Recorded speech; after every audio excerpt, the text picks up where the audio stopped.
तर काय म्हणता मित्र, आजचा विषय असा होता, तुम्ही म्हणता ना आता ब्लॉग मध्ये हा कोणता, हा आपला लहानपणीचा मित्र हा म्हणे, मी घेतो म्हणे आजचे ब्लॉगची एक दोन क्लिप. त्यानंतर भाऊ विषय असा होता, ब्रेक झाला, ब्रेक झाल्यानंतर हे सगळे जण आरशासमोर चिपकले. नंतर काय भाऊ सुट्टी झाली, सुट्टी झाल्यावर घरी आलो, घरी आल्यावर आपल्याला आला ओमचा फोन, म्हणे आपला बर्थडे आहे म्हणे आता एवढ्यात, तर आपल्याला शूट करायला जायचं. म्हटलं ठीक आहे भाऊ चल, म्हटलं कुठं चालतं, मस्त व्ह्यू वगैरे पाहत आम्ही आलो. डायरेक्ट कुठला आलो आम्हाला माहित नाही बा, गॅरंटीच नाही.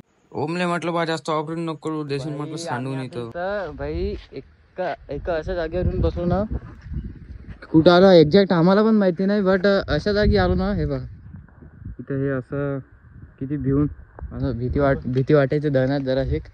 तरी पण आता हो, आता समोर तुम्ही कसा येतात ब्लॉग बनवायला चालू केला तर तेवढं तर सहन करायला लागेल ना भावना.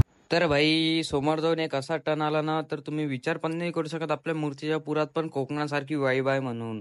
तर भाई आम्हाला जायचं कुठं होतं आणि आम्ही आलो कुठं, इथं कपडे वगैरे बदलले, कपडे वगैरे बदलल्यानंतर तिथं फोटो वगैरे घेतले आम्ही काढून. काका एवढा पावसादी मच्छा पावलं होते, ओम तर मॅन्डच झालं काय माहिती ना, उलटे बुटं घातून घेतले. मग भाऊ तयार वयार करून ओम म्हणे मस्तपैकी फोटो काढ म्हणे आपलं. म्हणजे ठीक आहे बा, हे पाहून आपल्याला एकच नंबर वाटलं भाऊ. पूर्ण गावातली फिलिंग मस्त झाली. नंतर काय पळत पळत खाली आलो, खाली आल्यानंतर अजून कपडे वगैरे बदलले, येळे चाळे केले.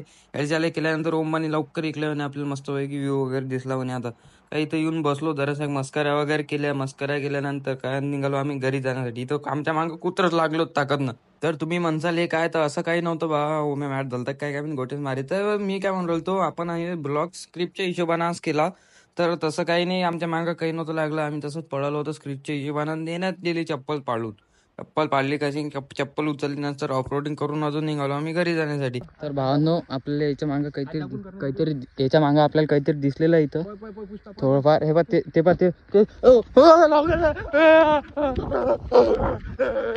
तर गाईज तुम्ही म्हणसान आता हे काय होतं, तर भाऊ हे आता असं स्क्रिप्टच्या हिशोबाने होतं. त्या समोर गेलो, आपल्याला एक दादा भेटले, मस्तपैकी हात दाखवून राहिले, ते आपण ब्लॉगचे क्लिप्स वगैरे काढत होतो. मस्त नजारे पाहत आपण आलो घरी. घरी येताना आपल्याला एवढा जोरानं पाऊस लागल्यानंतर ब्रिज खाली येऊन बसलो. तर मग भेटू मग आता आपण पुढच्या ब्लॉग मध्ये.